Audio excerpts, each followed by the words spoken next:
नारायणगंज के निवासी अमल पेशे से एक बढ़ई है। गांव वालों के पलंग, खिड़की, दरवाजे बहुत ही कम दाम में बनाकर वो देते थे, इसलिए गांव के बाकी बढ़ई की तुलना में अमल को ज्यादा काम मिलता था। कम दाम लेने के साथ साथ अमल बर्ताव के लिए भी गांव वालों में काफी चहेता था। एक दिन की बात है। अरे ललित, कुछ दिनों से सोच रहा हूँ घर के खिड़की दरवाजों को ठीक करा लूँ। अगर तेरे ध्यान में कोई अच्छा बढ़ई है तो मुझे बताना। अरे इसमें सोचने की क्या बात है, हमारे गांव के सबसे अच्छे और बढ़ई अमल है ना, जिसे कहते हैं कम दाम में बढ़िया काम। कम दाम बढ़िया काम मतलब? अरे मैं अमल बढ़ई के बारे में बोल रहा हूँ तुझे। कुछ दिन पहले की बात है, मैंने उससे अपने घर की खिड़की दरवाजे बनवाए। जितना कम दाम वैसा ही मजबूत काम, एकदम लाजवाब। वाह वाह वाह, मुझे ऐसा ही बढ़ई चाहिए था। बिल्कुल, मैं भी उसी से अपना काम करवा लेता हूँ, है ना।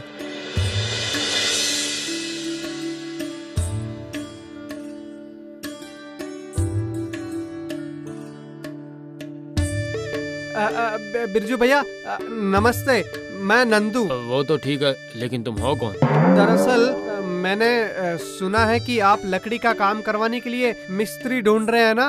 अब अपनी मुंह से क्या तारीफ करूं, लेकिन मुझसे अच्छा मिस्त्री आपको कहीं नहीं मिलेगा। नहीं मिलेगा से आपका क्या मतलब है? मिल गया है नंदू भाई, तुम्हें शायद पता नहीं, लेकिन बिरजू भैया ने अपने काम के लिए मुझे नक्की पहले से कर लिया है। क्या तुझे नक्की कर लिया है? बिरजू भैया मैं बहुत अच्छा काम करता हूँ, विश्वास कीजिए। मैं 20 रुपए लूंगा, सच कहता हूँ। लेकिन मैं तो 10 रुपए मजदूरी लेकर काम करता हूँ, और बिरजू भैया से पैसे लेकर मेरी बात भी हो गई है। क्या क्या कह रहे हो तुम? 10 रुपए में खिड़की दरवाजे का काम? जी हाँ, कम दाम बढ़िया काम। सुनो नंदू, अब तुम जा सकते हो, मेरा काम अमल ही करेगा।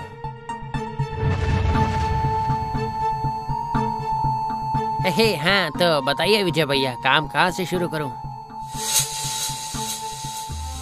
इसी तरह गांव के ज्यादातर घर में सिर्फ अमल ही बढ़ई का काम करने लगा। धीरे धीरे गांव में बढ़ई के तौर पर लोग सिर्फ और सिर्फ अमल को ही जानने लगे। इस बात से गांव के बाकी बढ़ई नाराज होने लगे। एक दिन सभी बढ़ई एक जगह पर इकट्ठा हुए। नहीं, ऐसा होता रहा तो कुछ दिनों में हाथ में कटोरा लेकर रास्ते पर बैठना होगा। शर्मा जी के घर के काम के लिए अग्रिम मिलने पर सोचा था बेटे को एक कमीज खरीद कर दूंगा, लेकिन अमल ने आकर वो काम छीन लिया मुझसे। तो फिर मेरी बात सुनकर क्या कहेगा? राज्य के सेनापति के घर के दरवाजे बनाने का बड़ा काम मिल गया था। काम शुरू ही करने जा रहा था कि उसके बाद पता नहीं वहाँ भी अमल कहाँ से आ गया और कहता है कि 10 रुपए मजदूरी में काम करेगा। बस मुंह के निवाले की तरह काम छीन लिया। मुझे ये समझ में नहीं आता, ये लड़का इतनी कम मजदूरी में काम कैसे कर लेता है। ये तो मुफ्त में गधा बनने वाली बात हो गई है। लेकिन ये तो नहीं पता भाई, अगर ऐसा ही चलता रहा देख लेना, एक दिन हम सबको दूसरा काम करना पड़ेगा। हे ऊपर वाले, हमारे भाग्य में आखिर है क्या?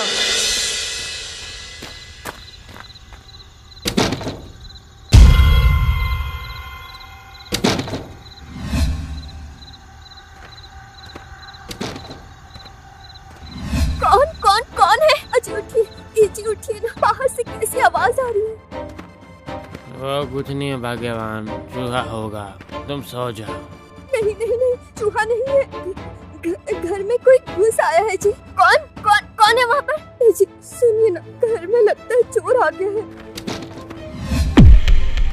क्या बोल रही है तुम? कौन? कैसे? कहाँ है? कौन है वहाँ?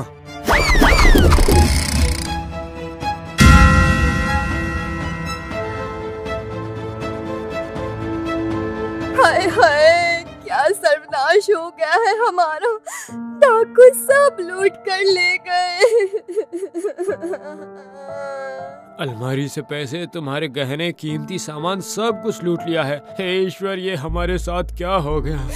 यही तो कुछ दिनों पहले दरवाजा बनवाया था, दरवाजा तोड़कर सब लूट कर चले गए। हाय। हाँ सच में, कुछ दिन पहले ही नया दरवाजा बनाया था। वो बड़े अमल ने कहा था दरवाजा बहुत मजबूत है, फिर भी ऐसा कैसे हो सकता है हमारे साथ? ये क्या हो गया? दुर्भाग्य, हमारा दुर्भाग्य है सब, वरना इतना नुकसान होता क्या जी। अब और क्या होगा? रेखा और बिरजू सर पर हाथ रखकर बैठ जाते हैं। इसके बाद ऐसी घटना गांव में बार बार हो रही थी। कभी शर्मा जी के घर पर, तो कभी दुबे जी के घर पर, तो कभी सरपंच के घर पर चोरी होने लगी। गांव में सभी लोग डर गए थे। एक दिन बरगद के पेड़ के नीचे बैठकर बुजुर्ग दीनदयाल ने कहा, चाहे कुछ भी बोलो, इस गांव में मैंने अपनी पूरी जिंदगी बिता दी, पर ऐसी डकैती मैंने आज तक नहीं देखी है। क्या पता सरपंच जी, गांव में शायद किसी प्रेत का साया हो। मुझे तो डर लग रहा है। डर से तो मुझे रात में नींद भी नहीं आती है। हम गरीब लोग हैं, मेहनत करके 2 पैसे कमा लेते हैं। अगर वो भी चोरी हो गया तो हम कैसे जिएंगे? अब हम सब लोग क्या करेंगे? अच्छा, तुम लोगों ने एक बात पर ध्यान दिया क्या? वो जो बढ़ई अमल है ना, जिस घर में उसने दरवाजा बनाया था, सिर्फ उसी घर में चोरी हुई है। चोर की दाढ़ी में तिनका, क्योंकि अमल के कारण तेरा काम रद्द हो गया, इसीलिए तू उस पर उंगली उठा रहा है। नहीं काका, मैं इसलिए नहीं कह रहा हूँ। आप लोग खुद ही सोच लो। पहले बिरजू का घर, उसके बाद शर्मा जी का घर, और तो और कल तो सरपंच के घर भी चोरी हुई।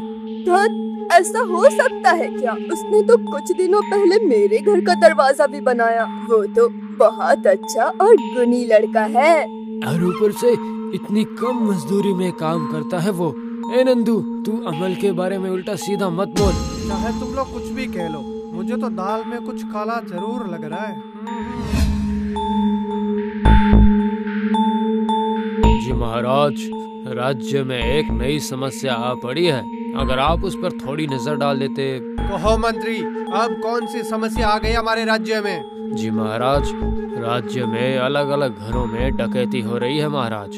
घर में जब सभी गहरी नींद में होते हैं, तभी चोर धीरे से घर के अंदर घुसकर सब कुछ लूट कर ले जा रहे हैं महाराज। ये कैसी बात है? ये तो बहुत ही चिंता का विषय है। ये क्या, डाकू दरवाजा तोड़कर घर के अंदर आ रहे हैं और घर वालों को पता ही नहीं चल रहा है? ये कैसे संभव हो सकता है? यही तो प्रश्न है महाराज। राज्यवासी इस डर से बहुत सहमे हुए हैं। इस डाकू के गिरोह को पकड़ना ही होगा हमें। एक काम करो, इस विषय में अच्छे से तहकीकात होनी चाहिए। इसका उत्तरदायित्व मैं तुम्हें देता हूँ मंत्री जी, ख्याल रहे। महाराज, आपने अपने कक्ष के दरवाजे बनाने के लिए एक अच्छे बड़े को ढूंढने को कहा था, इसलिए ये सुनकर मैं यहाँ आ गया। हाँ, मिला क्या? महाराज, आपने आदेश किया और मैं राज्य के सबसे अच्छे बड़े को आपके सामने लेकर आ गया। ये है अमल। प्रणाम महाराज, मैं बहुत ही नगण्य कारीगर हूँ। आपके दरवाजे को बनाकर खुद को धन्य मानूंगा महाराज, धन्य मानूंगा। वो सब तो ठीक है, लेकिन तुम्हें काम ठीक से आता है कि नहीं? महाराज के कक्ष का दरवाजा कोई ऐसा वैसा दरवाजा नहीं है, समझे तुम? इस राज्य के ज्यादातर घरों में मैं ही दरवाजा बना कर देता हूँ महाराज, वो भी सिर्फ 10 रुपए मजदूरी में, जिसे कहते हैं कम दाम बेहतर काम। सिर्फ 10 रुपए के अंदर खिड़की और दरवाजा सब? वाह वाह, बड़ी ताजुब की बात है। सभी आप लोगों की कृपा है मंत्री जी। मेरे लिए मेरा काम ही साधना है और कुछ नहीं, इसीलिए जितनी कम हो सके मजदूरी लेता हूँ। हाँ मंत्री जी, मेरे घर के खिड़की दरवाजे भी बहुत सुंदर बने हैं और अमल बहुत ही अच्छा लड़का है। ठीक है, तो फिर अमल, कल से ही तुम अपना काम शुरू कर दो। देखना, दरवाजा बहुत ही मजबूत और टिकाऊ होना चाहिए, वरना मजदूरी नहीं मिलेगी तुम्हें, सोच लेना।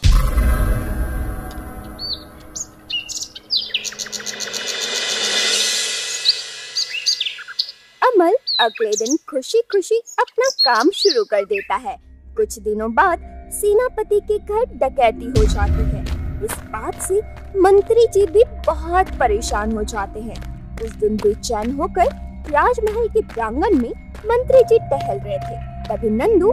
प्रणाम मंत्री जी, अगर आप आज्ञा दें तो मैं आपसे एक बहुत ही महत्वपूर्ण विषय में बात करना चाहता हूँ। लेकिन तुम हो कौन? मैंने तुम्हें पहचाना नहीं है।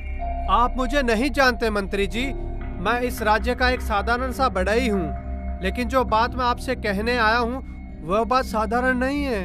अरे आखिर ऐसी क्या बात है? इतनी देर मत करो, जल्दी बताओ। मंत्री जी, मैं जानता हूँ कि राज्य में जो डकैती हो रही है उसकी तहकीकात आप कर रहे हैं, इसलिए कह रहा हूँ जो बड़े महाराज के कक्ष का दरवाजा बना रहा है उस पे जरा नजर रखिएगा, एकदम कड़ी नजर। क्या? कारीगर अमल पर डकैती से उसका क्या नाता है? क्या कह रहे हो तुम? जो कहना है खुलकर कहो। अरे मंत्री जी, डकैती से उसका कोई नाता नहीं है, लेकिन डाकू से है। राज्य के घरों में जितनी भी डकैती हुई है ना आज तक, उन सभी घर में कुछ दिन पहले ही अमल ने दरवाजा बनाया था। तुम क्या बोल रहे हो, तुम्हें पता भी है? अगर तुम्हारी बात गलत निकली तो तुम्हें कड़ी सजा मिलेगी। सजा तो कब से ही भुगत रहा हूँ मंत्री जी। उस अमल की वजह से, उसके कम मजदूरी लेकर काम करने की वजह से आज हम सब बेरोजगार हैं। मेरा विश्वास कीजिए मंत्री जी, अमल सही नहीं है।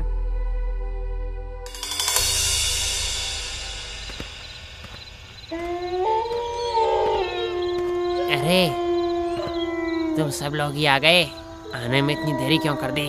हम सब लोग पहले ही आ गए थे। खबर क्या है ये बताओ जल्दी से। मेरे रहते कोई खबर बुरी होगी ऐसा तुम्हें लगता है क्या?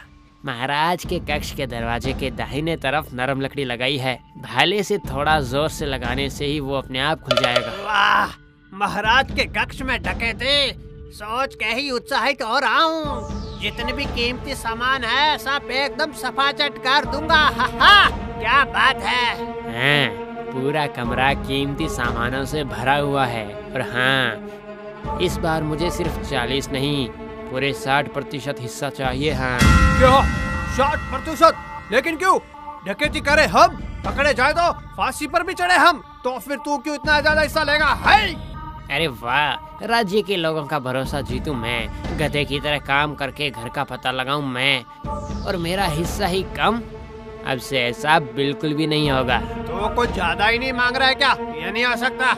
ठीक है, बाकी घर का पता भी मैं तुम्हें बिल्कुल नहीं बताऊंगा, और महाराज को भी मैं सब कुछ बता दूंगा, समझे? नहीं, तुझे और मेहनत करने की जरूरत नहीं।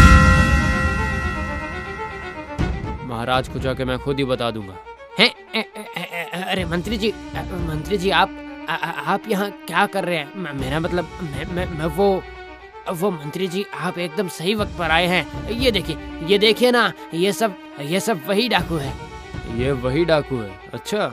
हाँ मंत्री जी, मैं पेट हल्का करने के लिए जंगल में आया था और इन डाकुओं ने मुझ पर आक्रमण कर दिया। इन्हें पकड़ लीजिए, आप जल्दी पकड़ लीजिए। क्या इतना बड़ा विश्वासघात? मंत्री जी, उसकी बातों पर बिल्कुल भरोसा मत कीजिए। नहीं, मेरे जैसे सच्चे आदमी की बात पर विश्वास न करके तुम जैसे डाकू पर विश्वास करेंगे क्या? क्या कह रहे हो? हाँ?